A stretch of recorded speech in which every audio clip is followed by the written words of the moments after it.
Today I am going to tell you sloka to recite early morning.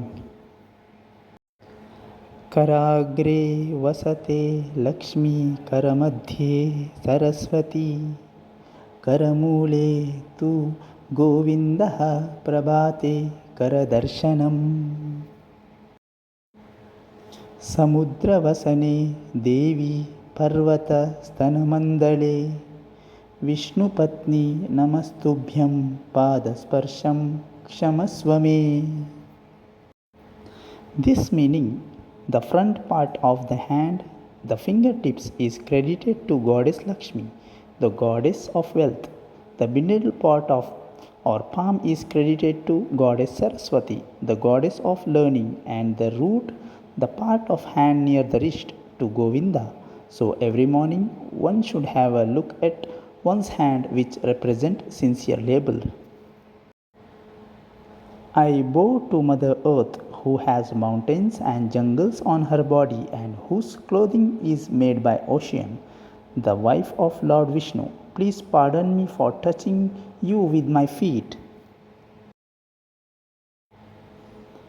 कराग्रे वसते Lakshmi करमध्ये Saraswati करमूले तु गोविन्दः प्रभाते करदर्शनम् समुद्रवसने देवी पर्वतस्तनमण्डले विष्णुपत्नी नमस्तुभ्यं पादस्पर्शं क्षमस्व मे.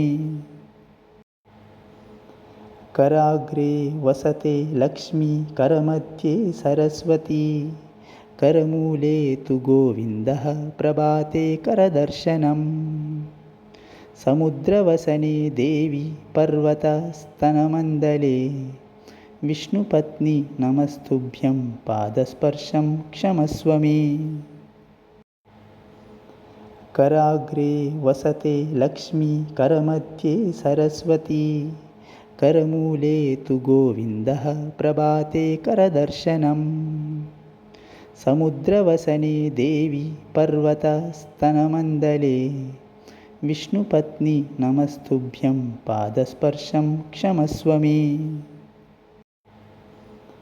कराग्रे वसते लक्ष्मी करमध्ये सरस्वती करमूले तु गोविन्दः प्रभाते करदर्शनम् समुद्रवसने देवी पर्वतस्तनमण्डले विष्णुपत्नी नमस्तुभ्यं पादस्पर्शं क्षमस्व मे.